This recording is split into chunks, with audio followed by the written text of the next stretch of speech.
wabarakatuh.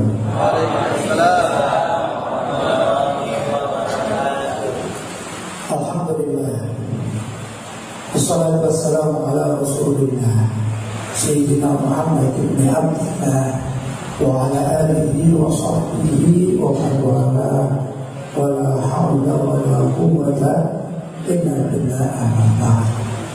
Hadratul karamin, ma'asyiral ulama al-fudala, ma'asyiral asatidzah al-kurama, bapak-bapak, ibu-ibu, hadirin hadirat yang dirahmati oleh Allah. Dan tak lupa yang kita muliakan para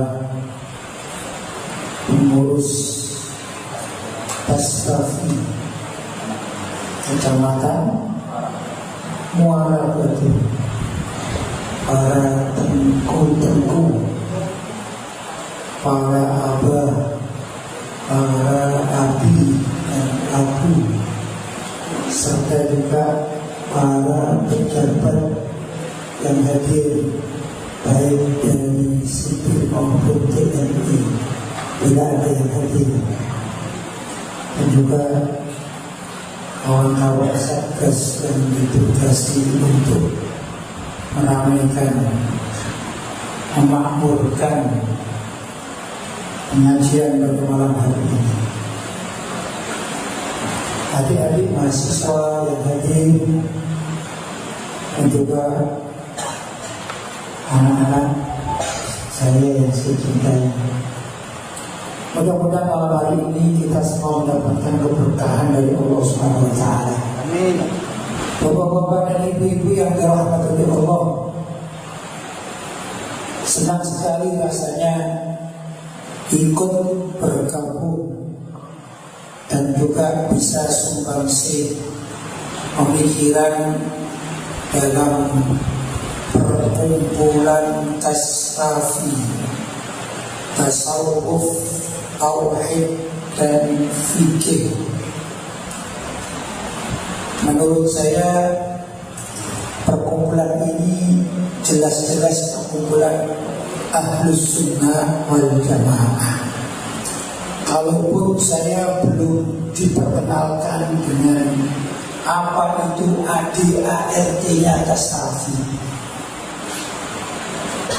karena waktu yang sangat pendek, tentu tidak mungkin saya diberitahu apa ADART-nya tasawuf atau apa sih divisinya tasawuf itu. Saya belum sempat diberitahu secara detail, tapi hanya melihat namanya saja saya yakin tasawuf adalah murni Ahlus Sunnah wal Jamaah. Kenapa demikian? Kalau saya merincinya bukan dari depan tentu. Kalau tasawuf dan tasawuf, tauhid, fikih. Kalau saya bukan roba, tapi ingin sedikit sumbangsi pemikiran, akan saya sampaikan sedikit dari belakang. Fikih dulu. Fikih, akidah, barulah tasawuf. Pertama, para ulama Ahlus Sunnah wal Jamaah seluruh dunia, mulai zaman dahulu kala, sudah lama, sudah ratusan tahun,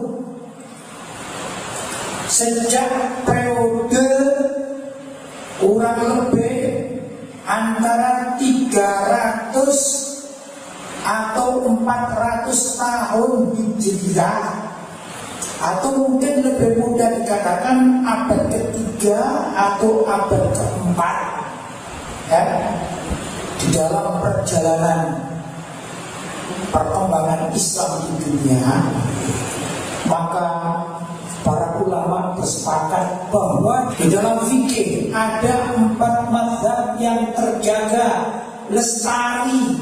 Alhamdulillah sampai detik ini masih lestari, yaitu mazhab Hanafi, mazhab Maliki, mazhab Syafi'i, mazhab Hambali. Saya urut sesuai dengan mana yang lebih tua.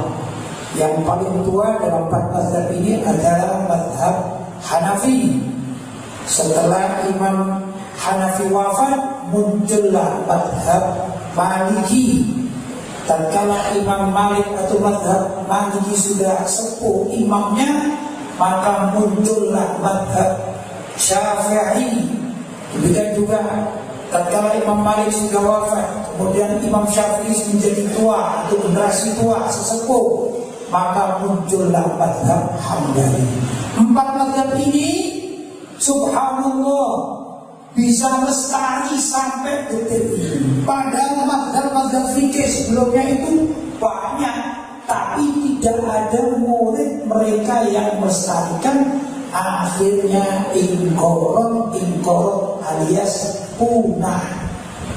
Tentunya mazhab Imam Sufyan Ats-Tsauri, salah seorang ahli di dalam fikih. Beliau berijtihad, beliau juga mendirikan mazhab, tapi tidak ada yang melanjutkan sehingga detik ini tidak ada lagi yang namanya mazhab Imam Sufyan Ats-Tsauri. Maka yang tersisa adalah 4 mazhab. Ahlus Sunnah wal Jamaah adalah mengikuti salah satu dari 4 mazhab. Kalau ada orang yang mengatakan aku hanya mau mengamalkan Al-Quran dan hadis saja, tidak mau mengikuti mazhab manapun zaman sekarang, cukup Al-Quran dan hadis, maka dia bukan penganut Ahlus Sunnah wal Jamaah. Ya?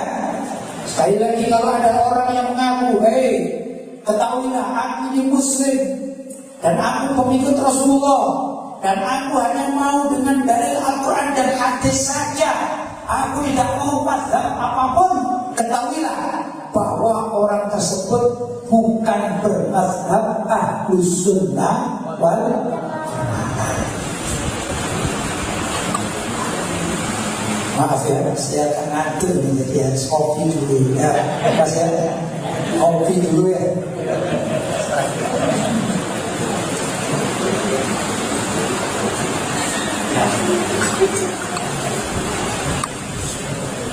Baik, saya lanjutkan.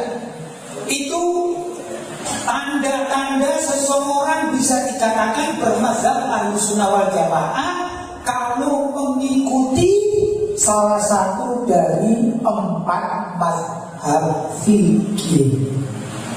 Jelas ya? Kita warga Melayu, warga Nusantara, warga Indonesia, warga Aceh. Aceh masih Indonesia ya? Indonesia ya? Iya. Oh ya, saya lupa. Saya kira saya di luar negeri sekarang. Tapi gak apa-apa, saya bawa paspor. Ya, saya bawa paspor, masih alhamdulillah. Gak ditangkap ya. Baik.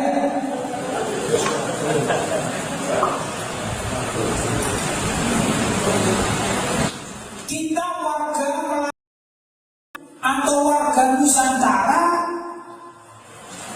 ulama yang pertama kali mengajarkan Islam di Nusantara, mereka mengambil mazhab Syafi'i sebagai rujukan mazhabnya. Jadi kita semua bermazhab Syafi'i. Bukan berarti 3 mazhab lainnya salah, enggak.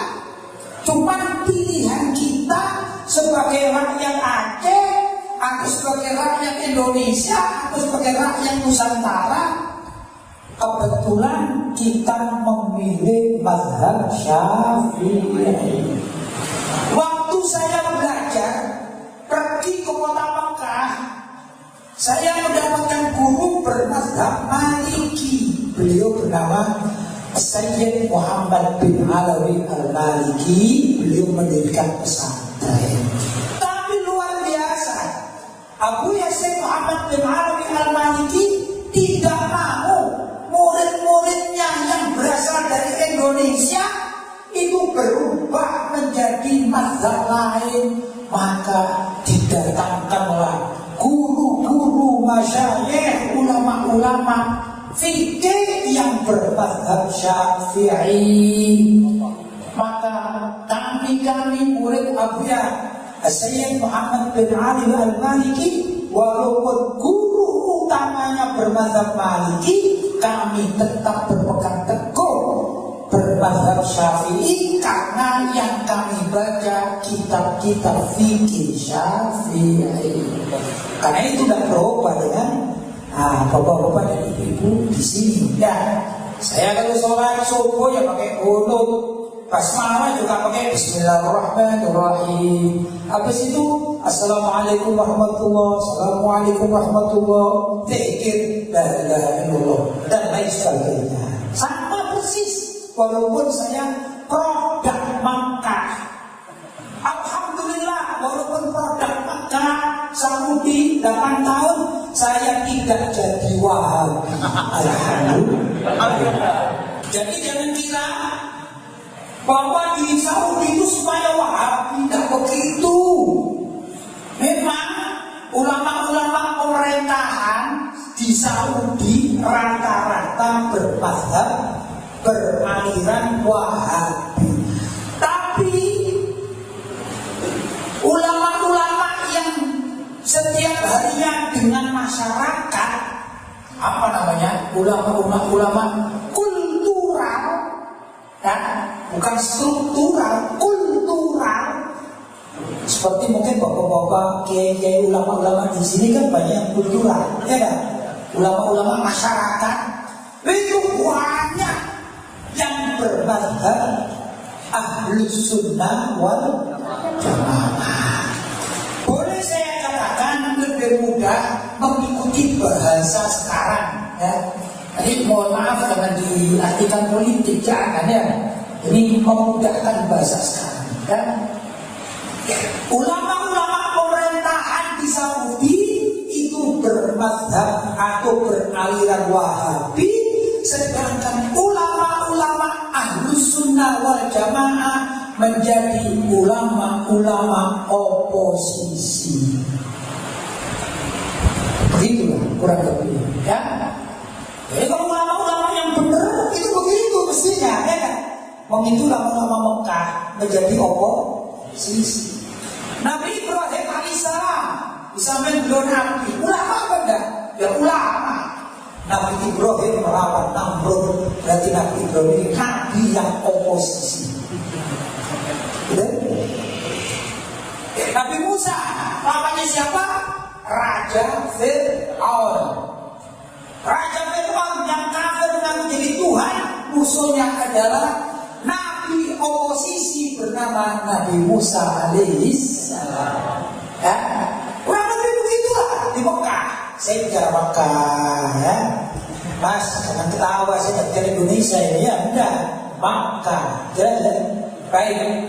Jadi barangkali ulama-ulama seperti guru saya Abu Yasir Muhammad bin Ali Al-Maliki, kalau misalnya ada pernyataan sikap, mungkin belum mengatakan kami ulama oposisi, barangkali begitu, ya, barangkali begitu. Nah, kembali lagi di Indonesia,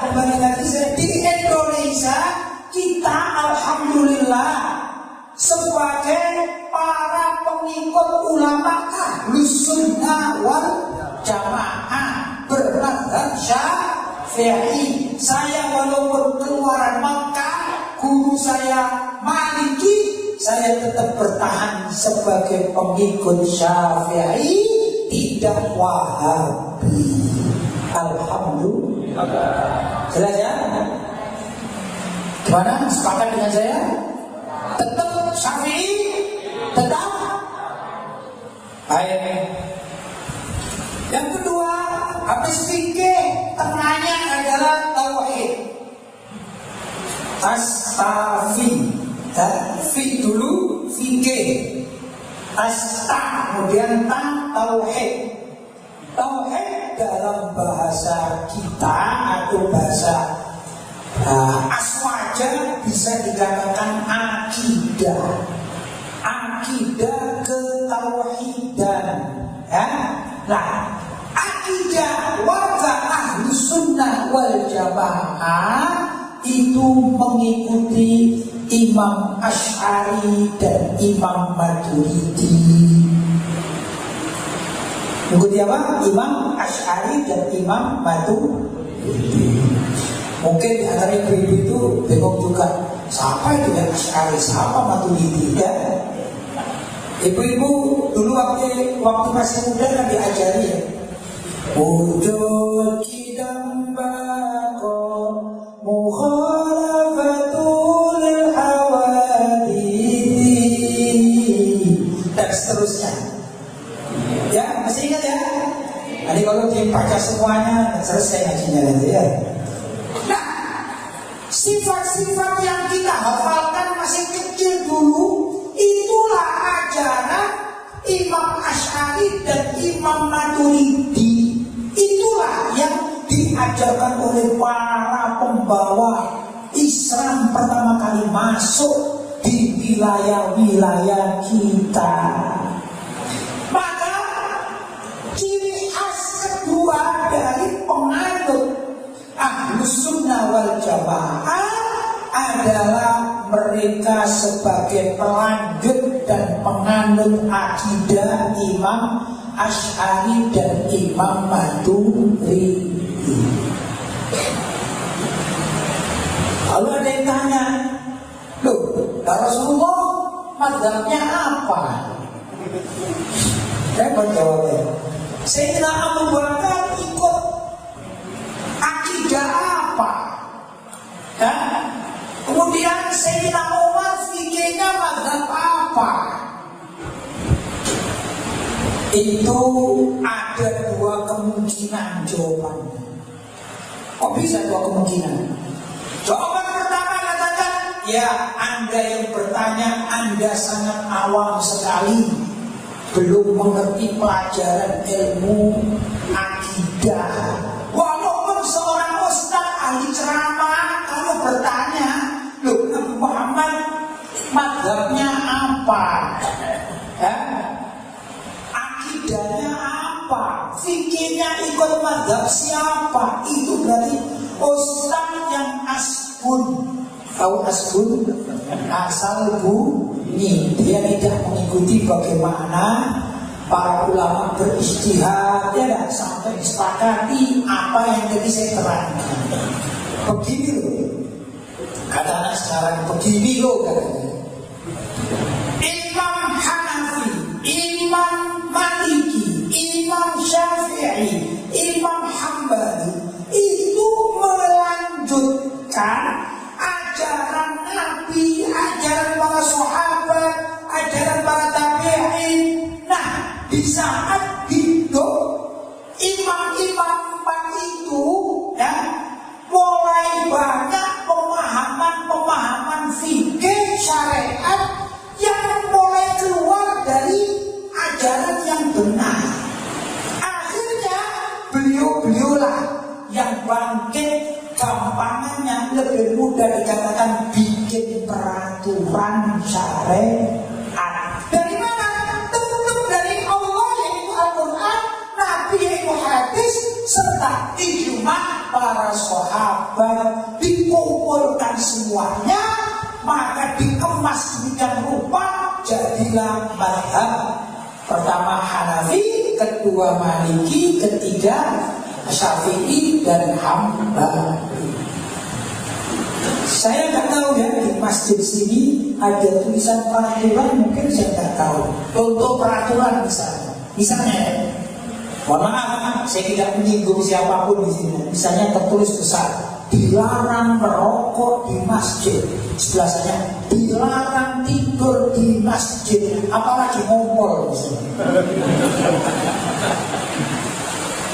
Oh begitu? Iya, dulu masjid ini gak ada aturan. Alhamdulillah orang-orang ini tertib, semuanya bagus. Suatu saat pas imam ini mau sholat, ternyata tempat sajadahnya lubang kebakar gara-gara rokok.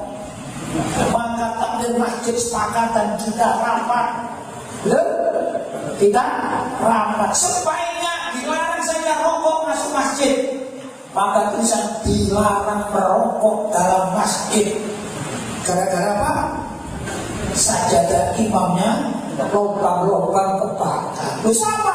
Pak tahu kalau malam nggak dikunci, akhirnya ada yang tidur merokok. Mungkin akan terjadi. Seperti itulah kejadian.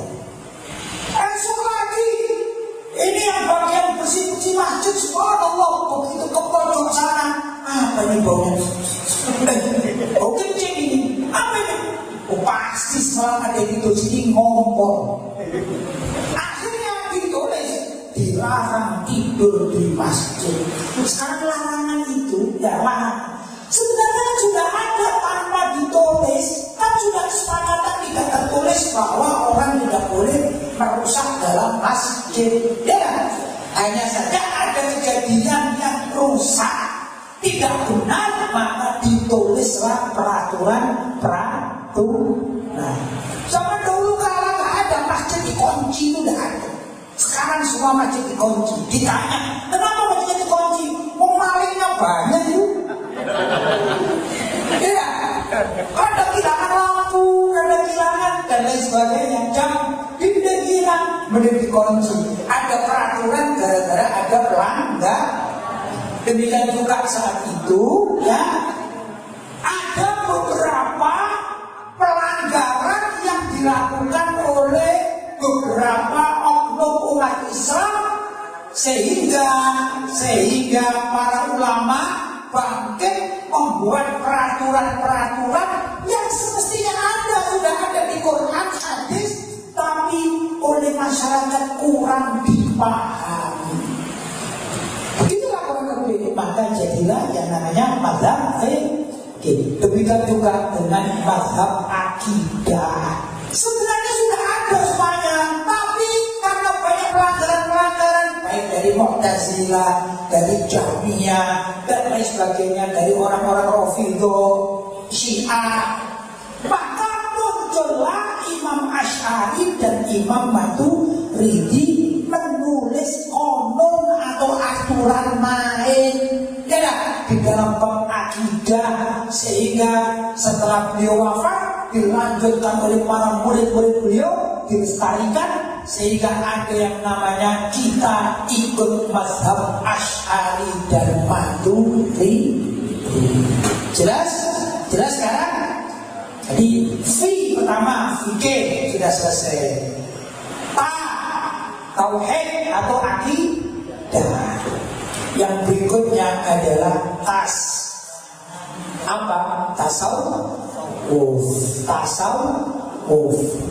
Apa sih tasawuf itu?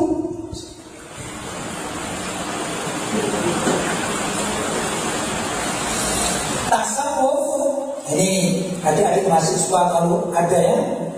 Tasawuf itu sinonim dengan akhlak. Tahu sinonim? Tahu sinonim? Apa sinonim? Persamaan. Alhamdulillah. Ibu aja, ibu rumah tangga ada yang tahu, bapak adik mahasiswa nggak tahu. Yang penting berhenti akan kuliah ya. Ngaji aja. Ya? Jadi orang bicara tasawuf itu sama dengan bicara akhlak. Kalau orang anti tasawuf berarti anti akhlak. Kalau orang tidak punya ilmu tasawuf berarti apa? Tidak berakhlak, bukan tengku. Berarti kurang ajar. Saya Arema ini senangnya terang-terangan ya. Arema dan lugas sebenarnya. Orang yang anti tasawuf berarti kurang ajar. Nabi Sallallahu Alaihi Wasallam bersabda, "Innama bu'ithu liutammima makarimal akhlak." Sesungguhnya aku diutus di dunia ini, ya, oleh Allah SWT untuk apa? Liutammima, untuk menyempurnakan akhlak. Jadi tugas Nabi antara lain adalah menyempurnakan akhlak. Akhlak yang bagaimana? Yaitu akhlak hablum minallah wa hablum minan nas. Hubungan seseorang dengan Allah yaitu ibadah, tata cara beribadah, khusyuk atau tidak khusyuk di dalam ibadah. Kalau rukun syaratnya sudah digarap oleh ulama-ulama fikih, tapi urusan akhlak ini perlu digarap sendiri. Mereka ulama-ulama tasawuf yang menggarap bidang akhlak. Jelas? Saya contoh apa sih bedanya tasawuf dengan fikih? Beda. Ini ada adik-adik mahasiswa. Saya bicara orang laki-laki ya, mohon maaf ya. Dan bicara ibu ya. Nih, saya bilang bang, sampean sekarang alhamdulillah bajunya putih, pakai peci putih, pakai jubah luar biasa. Saya berharap abang ini paling tidak mengertilah sedikit tentang masalah syariat atau fikih. Saya tanya, aurat laki-laki dalam sholat yang wajib ditutup itu mana bang? Baina surah wa rukbah, antara pusar sampai lutut. Itu ajaran fikih, bukan ajaran tasawuf. Paham ya? Kalau ajaran tasawuf, apa itu? Jami'u badaniha illal wajhi wal kaffi, seperti auratnya ibu-ibu dalam tasawuf. Tasawuf kan akhlak. Coba sekarang saya duduk di sini, alhamdulillah pakai imamah, pakai jubah, pakai sarung, pakai baju. Ini dikatakan menyesuaikan tasawuf atau akhlak.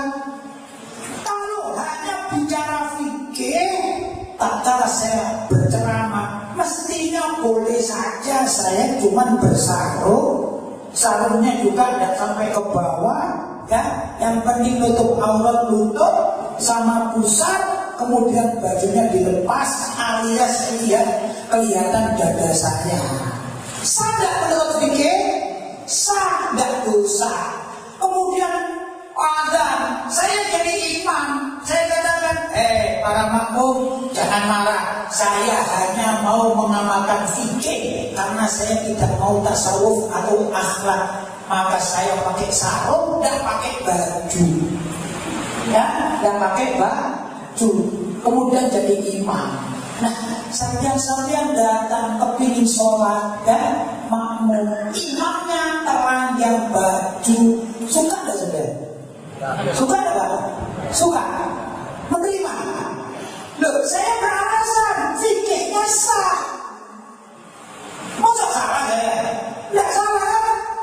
Kalau saya tahu nggak imamnya begitu, besok ada khutbah Jumat di masjid-masjid, ya, saya katakan Anda yang mau khutbah Jumat tidak usah pakai tasawuf, karena tasawuf itu bukan ajaran Islam. Karena itu Anda boleh pakai sarung saja dan pakai baju khutbah. Kira-kira kalau saya jadi makmum gimana rasanya? Enak saja. Arema.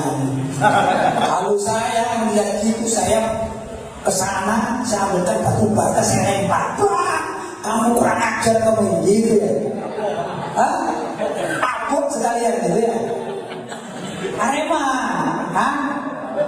kenapa orang yang tidak punya akhlak? Masa sholat, khutbah sholat cuma menutup aurat wajib menurut fikih? Ya salah, betul? Yang benar seperti ini apa sama namanya? Auliadani, pakaiannya sudah bagus, tinggal jadi imam diterima. Bismillahirrahmanirrahim, tidak, masya Allah, imamnya sempurna. Apa? Pakai peci putih, sunnah Nabi. Pakai baju putih, sunnah Nabi. Tertutup semuanya, sunnah Nabi. Akhlaknya sudah baik, saya lega jadi makmum. Betul?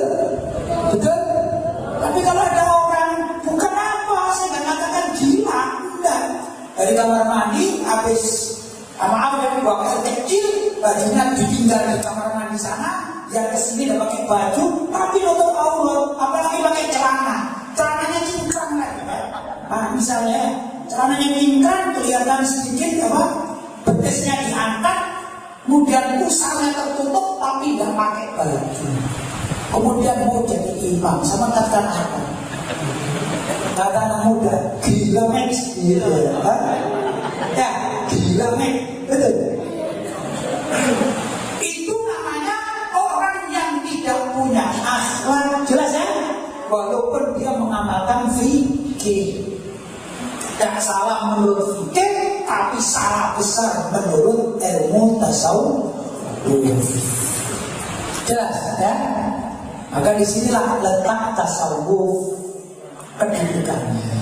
Nah, bapak-bapak dan ibu, dalam ilmu tasawuf kita warga Ahlussunnah wal Jamaah mengikuti siapa?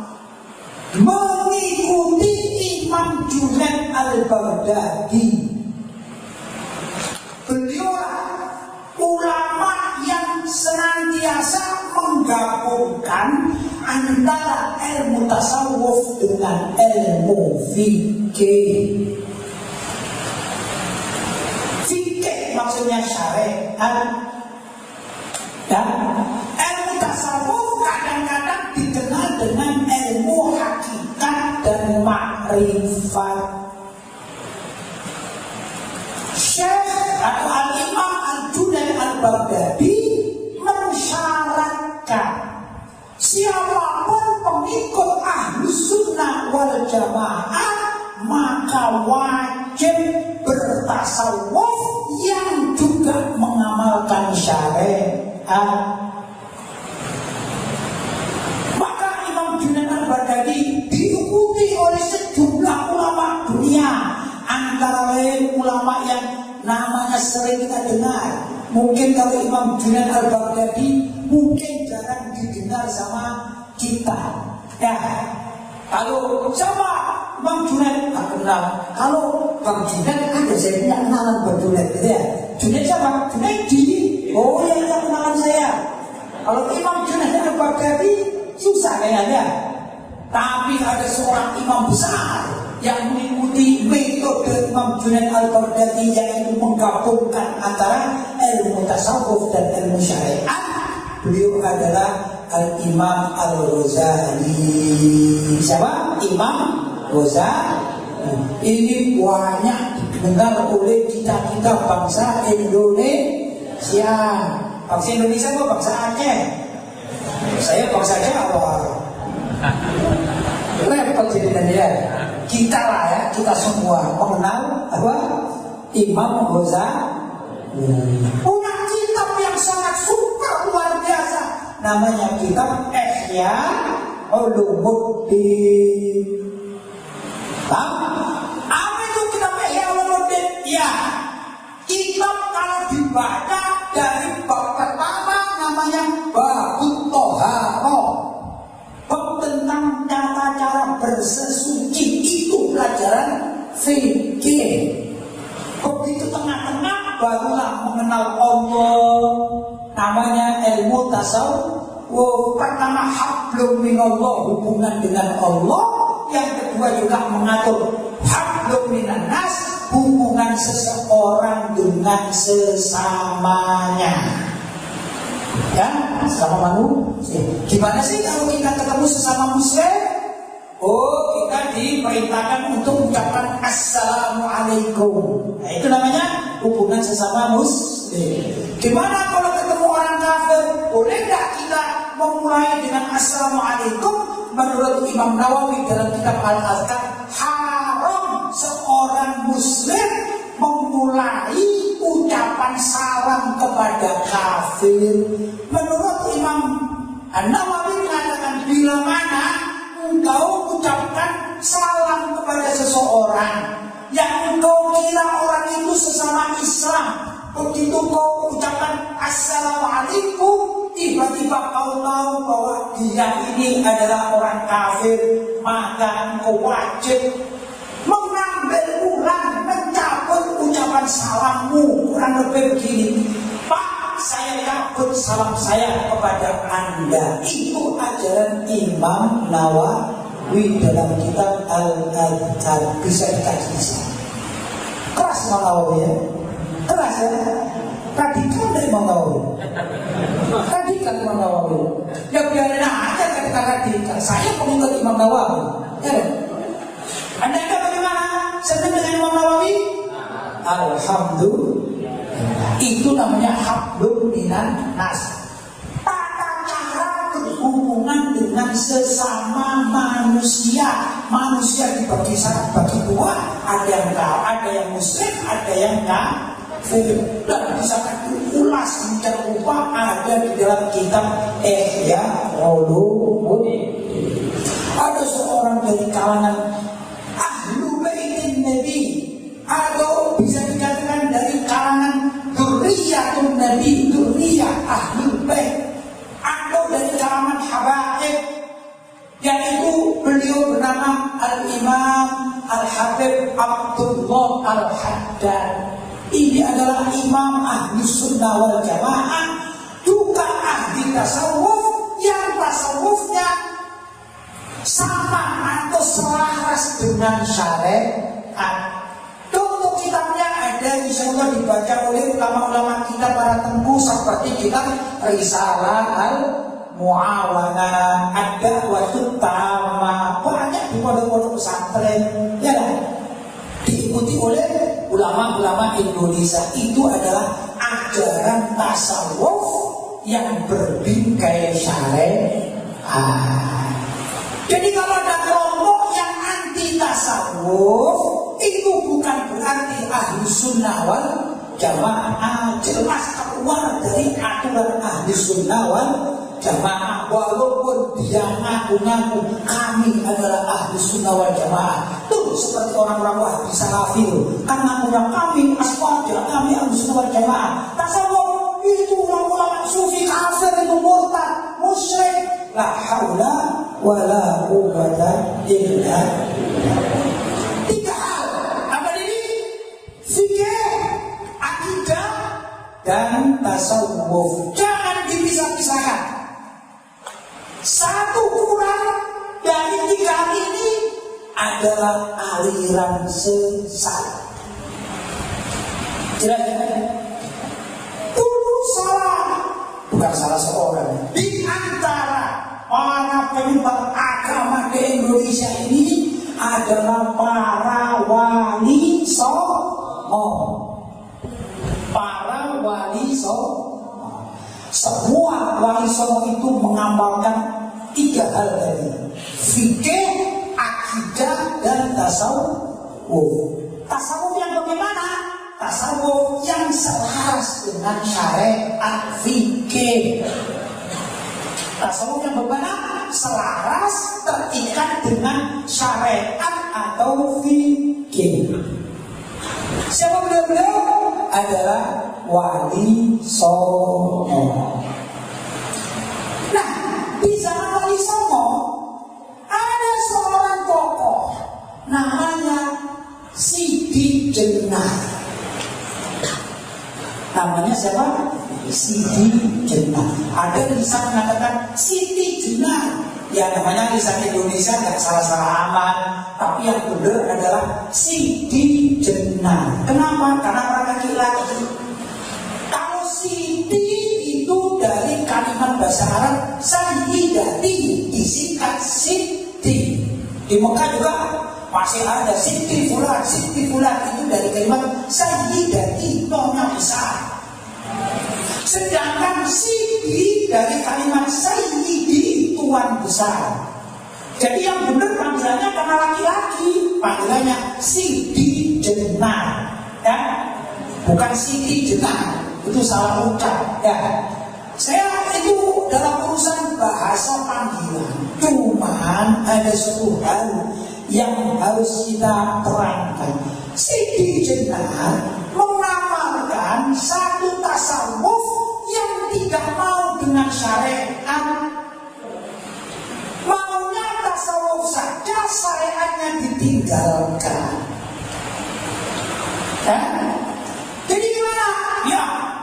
istilahnya. Ini saya sudah ikut al-hulul. Apa al-hulul? Yaitu menyatu. Al-hulul masuk. Atau al-ittihad juga menyatu. Menyatu gimana? Maksudnya kata orang Jawa, saya nggak tahu orang sini, nanti kita terjemah sama Tengku ini.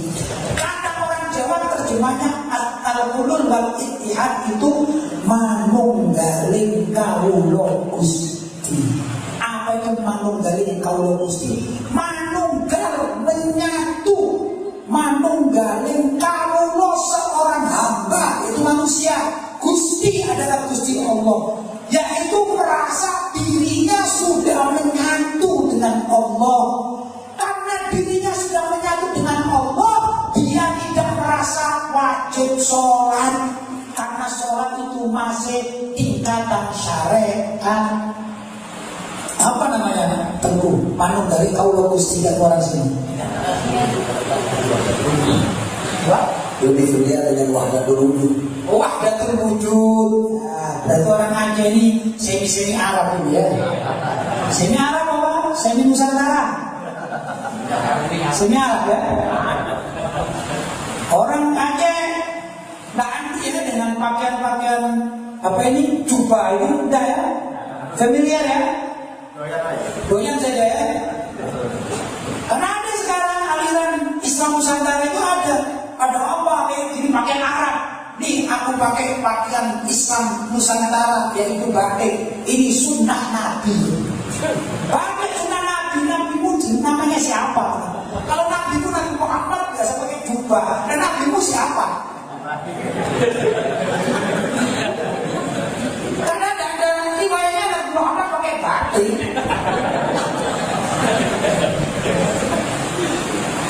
Ya, susah. Apalagi kalau di Jawa, jangan-jangan nabinya Nabi Sukoco nanti ya.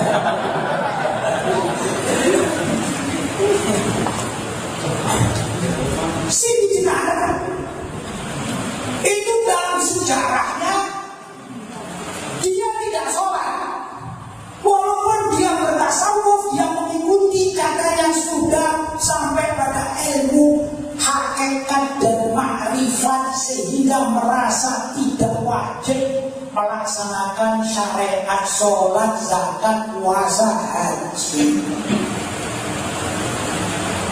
Dan maka bangkitlah Wali Songo. Wali Songo mengadakan rapat musyawarah. Setelah mereka para Wali Songo musyawarah, kemudian mengambil kesepakatan bahwa wajib orang yang meninggalkan sholat itu menurut para Wali Songo terhadap Siti Jenar yang meninggalkan syariat difatwa mati oleh para Wali Songo. Luar biasa, Wali Songo itu luar biasa. Pertanyaan saya, mudah-mudahan di antara bapak-bapak dan ibu-ibu pernah atau pingin ya ziarah Wali Songo. Karena Wali Songo itu di Jawa sana ya. Saya nggak tahu Tengku Fadli ini pernah nggak Tengku? Pernah, walaupun terus apa namanya sempurna 9 atau 5 atau berapa, yang penting pernah ya ziarah ke Wali Songo. Pertanyaan saya, andai kata besok saya tanya kepada Tengku Fadli aja enak dekat saya ini, Tengku, andai kata besok ada orang ngasih duit, ngasih tiket kepada Tengku untuk berangkat ke Pulau Jawa, kira-kira pingin sambang atau ziarah makam Wali Songo atau makam Siti Jenar? Coba dijawab. Wali Songo. Kalau pingin ziarah Wali Songo berarti sahabat saya. Tapi kalau Tengku ini bilang saya pingin ziarah ke makam Siti Jenar, insya Allah ketemu saya fatwa mati sebenarnya. Saya wakilnya Wali Songo, ya kan? Itu begitu para Wali Songo ini ketat, keras, luar biasa, sangat ketat terhadap syariat. Kalau ada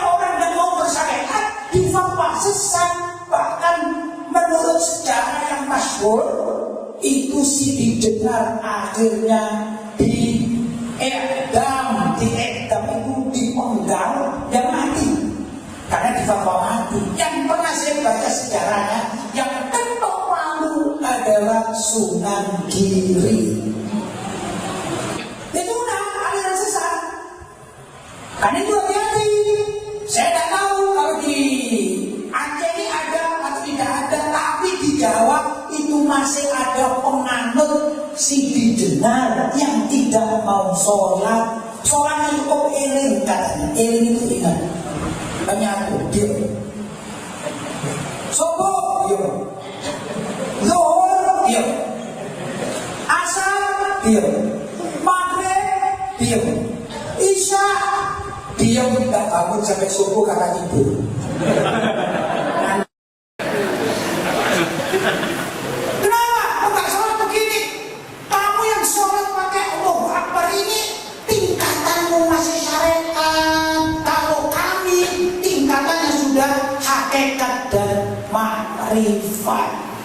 Saya berharap ya Allah, mudah-mudahan Wali Songo hidup lagi. Kalau Wali Songo hidup lagi, saya pinjam di pasangan coba saya. Biar dibabat ke orang-orang yang tidak mau sholat. Itu zaman Wali Songo. Inilah yang dimaksudkan mengumpulkan ilmu tasawuf dengan ilmu fikih dalam suatu akidah Ahlus Sunnah wal Jamaah. Kenapa sih orang dikatakan sesat oleh Wali Songo? Maunya cuma hakikat dan makrifat, tidak mau syariat. Kenapa difatwa sesat? Coba kita pikirkan. Nabi Muhammad SAW, siapa beliau? Beliau adalah makhluk Allah, manusia paling mulia, bahkan lebih mulia dari malaikat manapun. Ya, Nabi Muhammad itu lebih hebat daripada malaikat manapun. Kita masih ingat peristiwa sedikit tentang Isra dan Mi'raj. Tatkala Nabi Muhammad diantarkan oleh siapa? Malaikat Jibril sampailah ke Sidratul Muntaha, tempat yang paling tinggi. Maka malaikat Jibril mengatakan, "Hai Rasulullah, aku hanya bisa sampai di sini, sedangkan engkau dipanggil naik lagi oleh Allah." Nabi Muhammad bertanya, "Wahai Jibril, dulu kau waktu kemarin waktu aku di kamar, kau bangunkan, kau ajak, kau temani sampai ke Masjidil Aqsa, berangkat ditemani oleh buruk. Kemudian engkau bawa aku naik sampai Sidratul Muntaha. Ya, engkau tetap menemani diriku. Sekarang katanya aku dipanggil naik lagi oleh Allah. Kenapa engkau tidak ikut?" Kata malaikat Jibril, "Wallah ya Muhammad ya Rasulullah, andai kata sekarang kan kita berada di Sidratul Muntaha, tempat paling tinggi. Kalau aku naik sejengkal," kata malaikat Jibril, "maka tubuhku akan terbakar karena aku tidak diberi kemampuan untuk naik lagi oleh Allah SWT. Sedangkan engkau diberi kekuatan untuk itu." Maka Nabi Muhammad naik lagi dan sampai di Lauhul Mahfuz yang lebih tinggi daripada apa? Sidratul Muntaha. Sidratul Muntaha gampangannya langit ketujuh, ceritanya panjang. Sekarang waktunya, insya Allah nanti zamannya Isra Mi'raj ya. Mudah-mudahan saya datang ke sini, mudah-mudahan ya. Nah, setelah dari Lauhul Mahfuz Nabi Muhammad naik lagi menurut sebagian ulama sampai kepada tempat namanya Mustawa. Mustawa itu lebih rendah sedikit daripada arsy kerajaan Allah SWT. Maka di Mustawa itulah Nabi Muhammad bisa berjumpa dengan Allah SWT, diberi ucapan atau diajak bicara ya. Sampai di Mustawa itu Nabi Muhammad mendapatkan perintah sholat 5 waktu. Ringkas cerita, Nabi Muhammad turun, maka diperintahkanlah semua umat Islam untuk sholat 5 waktu. Dan Nabi Muhammad tetap sampai wafat melaksanakan sholat 5 waktu, yaitu syariat. Pertanyaannya, syarat yang lebih hebat daripada Nabi Muhammad? Ada benar? Gak ada. Nabi Muhammad yang lebih hebat, paling hebat, makhluk paling hebat itu masih sholat. Kalau gitu, kamu berani mengatakan, hei Nabi Muhammad, tingkatanmu masih syariat. Kalau aku tingkatannya adalah sudah hakim makrifat dan hakikat. Berarti, hei Nabi Muhammad, kedudukanmu maaf masih di bawah diriku. Begitu kira-kira? Jelas sesat, jelas dan pasti yang mengatakan itu adalah orang-orang beraliran sesat. Kenapa? Nabi kita masih sholat sampai wafat juga sholat. Karena itu sebenarnya kedudukan paling tinggi di kalangan masyarakat adalah orang yang bisa melaksanakan syariat digabung dengan hakikat dan makrifat. Gampangannya lebih mudah mengumpulkan ilmu tasawuf dengan ilmu syariat fikih, kemudian akidahnya adalah mengambil akidah yang benar. Paling mudah dikatakan wujud kita bakok yang tadi itu adalah mazhab Asy'ari dan Maturidi. Mudah-mudahan kita semuanya ya beranjak sana, terus belajar ilmu-ilmu syariat, ilmu-ilmu akidah dan ilmu-ilmu tasawuf ya kan? Agar kita tidak tersesat di jalan. Apalagi ini alhamdulillah kita mengikuti langkah ulama-ulama kita di sini ya kan? Para abu, para abah, para abi, para tengku ya, para ulama-ulama kita yang bergabung dalam tasafi ya, bergabung dalam tasafi. Apa tasafi? Tasawuf, tauhid dan fikih. Mudah-mudahan apa yang saya sampaikan ada manfaatnya, bisa membuka kita dan memaklumi mana yang salah dan mana yang benar agar tidak salah melangkah. Itu saja. Mungkin ada tanda saya, gurauan saya, ucapan saya yang tidak pantas, tidak berkenan di hati bapak-bapak dan ibu-ibu, saya mohon maaf yang sebesar-besarnya. Hadzal ma aqulu lakum wal 'afu minkum. Wassalamualaikum warahmatullahi wabarakatuh.